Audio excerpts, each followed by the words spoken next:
अस्सलामुअलैकुम, मैं मोहम्मद अवैस आपसे मुखातिब हूँ। आज की इस वीडियो में रिव्यू करूँगा गाबलिन कैप्सूल्स का। अब गाबलिन कैप्सूल्स के फ़वाइद क्या हैं, इसके नुकसानात क्या होते हैं, तरीका इस्तेमाल क्या है, किन किन मसाइल में इसको यूज़ किया जाता है और इसको इस्तेमाल करते हुए किन चीज़ों का ख्याल रखना है और किन अफराद को इसका इस्तेमाल नहीं करना, ये सारी डिटेल इंशाल्लाह इस वीडियो में हम जानेंगे। लेकिन उससे पहले आपसे गुजारिश है, अगर आप चैनल पर नए हैं वीडियो को लाइक कीजिएगा और चैनल को भी सब्सक्राइब कर लें।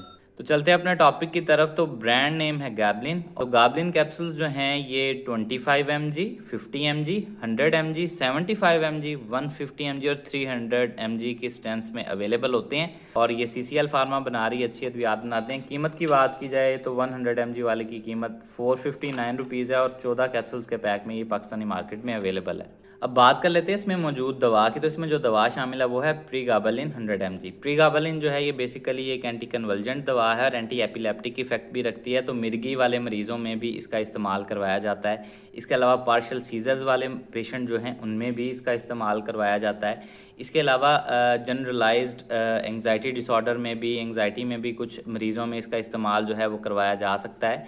लेकिन जो सबसे ज़्यादा आजकल इसका इस्तेमाल हो रहा है वो न्यूरोपैथिक पेन में किया जा रहा है, यानी कि अगर आपको असाबी दर्दें हों, असाबी दर्दें आपकी नर्व डैमेज की वजह से, नर्व के कमज़ोर पड़ने की वजह से या उसके कहीं पे पिंच या दब जाने की वजह से आपको हो सकती हैं।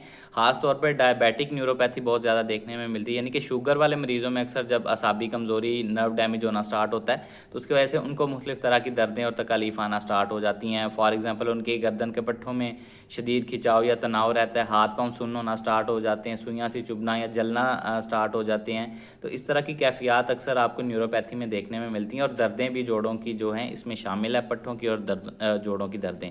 इसके अलावा फाइब्रोमाइल्जिया एक कंडीशन होती है जिसमें आपके थ्रू आउट पूरे जिस्म में दर्दें हो रही होती हैं, आपके जोड़ मुतासर होते हैं, पट्ठे दर्द कर रहे होते हैं। इसके अलावा आपको स्लीप डिस्टर्बेंस वगैरह के भी मसाइल देखने में मिल रहे होते हैं, तो उनमें भी इसका इस्तेमाल करवाया जाता है। इसके अलावा भी बाज़ औक़ात कुछ लोगों को रेस्टलेस लेग सिंड्रोम होता है, जब वो उनकी टांगों में बेचैनी और दर्द स्टार्ट हो जाती है, जब वो ख़ास तौर पे जब वो लेटते हैं रात को, उनको सारी रात बेचैनी रहती है टांगों में, तो उनमें भी बाज़ औक़ात डॉक्टर्स इसका इस्तेमाल करवाते हैं। अब बात कर लेते हैं इसके नुकसानात की। तो नुकसानात में आपको नींद ज़्यादा आ सकती है, गनूदगी हो सकती है, सर भारी हो सकता है, चक्कर आ सकते हैं, नज़र धुंधला आ सकती है, मुंह खुश्क हो सकता है, आपका वज़न बढ़ सकता है। इसके अलावा हाथ पाँव पे सोजश भी देखने में मिल सकती है, ब्लड प्रेशर के मसाइल देखने में मिल सकते हैं, उल्टी मतली की कैफियत हो सकती है। इसके अलावा सांस के भी मसाइल जो है आपको देखने में मिल सकते हैं और घबराहट, बेचैनी भी आपको इसके इस्तेमाल के बाद देखने में मिल सकती है।